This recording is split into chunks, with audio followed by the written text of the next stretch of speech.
Zdravím, moje meno je William Solar, som študentom súkromného gymnázia DSA v Sabinove a nachádzame sa pred poliklinikou, kde riešime problém s parkovaním. Opýtali sme sa pár ľudí na ich názor týkajúci sa tejto cesty. Zdravím, chcel by som sa spýtať, čo si myslíte o tejto situácii? Tak určite je to tu rušné, táto cesta, hlavne cez týždeň, keď tu ľudia chodia na polikliniku k svojim doktorom, parkujú tu takto pri krajnici cesty a zužujú vozovku. A nedá sa tam ani prechádzať, väčšinou tu ľudia po sebe trúbia, je to tu naozaj rušné a je to také trošku, ľudia keď tade chodia, tak väčšinou tak chodia po chodníkoch a ich to ohrozuje, čiže nejak to by to trebalo riešiť. A ako by ste to riešil? Tak počul som, že nejaké nápady napríklad urobiť tade jednosmernú cestu alebo nejak spraviť, vybudovať niekde poblízko nejaký parkovací systém alebo možno to nejak riešiť, že by tu bola polícia, nejak by to tu riadila premávku, ale myslím si, že to je veľmi nákladné. Ďakujeme za rozhovor. Dobrý deň. Chcel by som sa spýtať, že čo si myslíte o tom, že auta parkujú vlastne pred poliklinikou a tým zužujú cestu? Áno, ja viem, že aj jedno druhému tu už stali sa taká havária, aj buchnutie, hej, že bolo to zlé, lebo je to veľmi hustá premávka a bolo by najlepšie, keby, ako som počula, že vraj bude obrovské veľké parkovisko, bodaj by sa to udialo, to by bolo veľmi dobre. Pretože keď máte tu zaparkovať a už je to plné, to musíte ísť až smerom ku bývalému Jonatánu. Takže myslíte si, že by sa to malo riešiť, áno? No určite. To je 100%. Malo by sa to riešiť. Dobre, ďakujem. Keďže cesta býva ťažko prejazdná a nebezpečná, zaujímalo nás, či sa s podobným problémom stretli aj sanitky pri prevoze zdravotne postihnutých pacientov. Bohužiaľ sa nám nepodarilo skontaktovať sanitkárov a opýtať sa na ich skúsenosti spojené s cestou a prevozmi. Avšak podarilo sa nám skontaktovať sa s riaditeľom polikliniky Sabinov, pánom inžinierom Radoslavom Ernstom. Mali ste už nejaké sťažnosti ohľadom premávky a parkovania pri poliklinike? Ďakujem za opýtanie. Poliklinika Sabinov je verejnoprospešné zariadenie, ktoré vlastne poskytuje zdravotnú starostlivosť pre okres Sabinov, kde je spadalo viac ako 62 000 obyvateľov.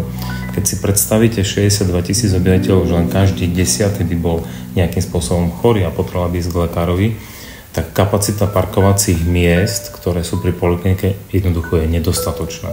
Čiže z toho dôvodu, je to aj viditeľné, keď si to prejdete vonku, sú tie miesta od rána do možno pol druhej po obede kompletne zaplnené.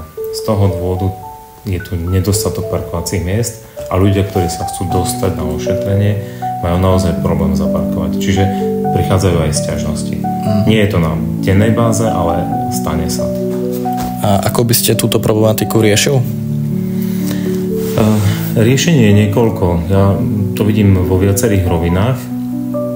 Keď chceme urobiť nejakú zmysluplnú parkovaciu politiku, tak si musíme zadefinovať, kde sú tie problémy.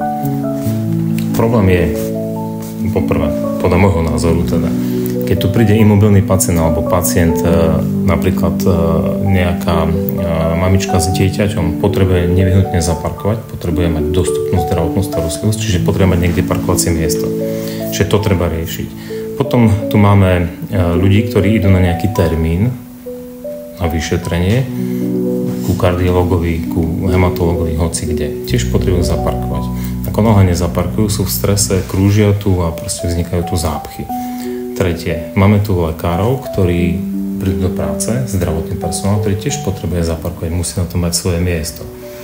A potom máme tu aj ľudí, ktorí s poliklinikou nemajú nič spoločné a parkujú na tých miestach a zaberajú miesto. Čiže toto, keď chceme vyriešiť, tak potrebujeme navrhnúť, ako by tie parkovania, alebo kde by to parkovanie mohlo byť. Ja a poliklinika Sabinov sme už v minulosti komunikovali s mestom. Mesto je súčinné a má záujem vyriešiť tú parkovaciu politiku. Ja za to chcem aj poďakovať mestu Sabinov a vedeniu mesta. A spolu s nimi sme vlastne pripravili štúdiu parkovania pri poliklinike a štúdiu parkovacích miest. Je to vidieť aj tu je vlastne tá štúdia, kde vám môžem ukázať pôvodný stav. Vidíte sami, že tu je zo pár parkovacích miest, sú označené fialou. Po novom sme tie parkovacie miesta rozšírili zhruba o nejakých cca zaokrúhlených 90 parkovacích miest pri zachovaní zelene, ktoré je pri poliklinike. Ja som trval, alebo som teda požiadal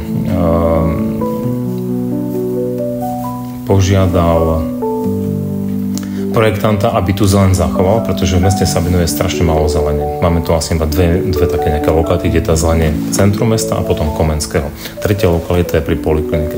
Z toho dôvodu som chcel, aby tá zeleň bola zachovaná, je tu a aj pri zachovaní zelene sa úpravou parkovacích ploch podarilo získať cca tých 90 parkovacích miest. Čiže je to riešenie, mesto to má na stole a teraz je naozaj na poslancoch vedení mesta, aby našlo finančné zdroje, aby to nejakým spôsobom vyriešili. Ďakujem veľmi pekne. Došli sme ku konečnému záveru, že mesto Sabinov a poliklinika v Sabinove spoločne na danom probléme pracujú a v blízkej budúcnosti sa môžu občania Sabinova tešiť na lepšiu parkovaciu politiku.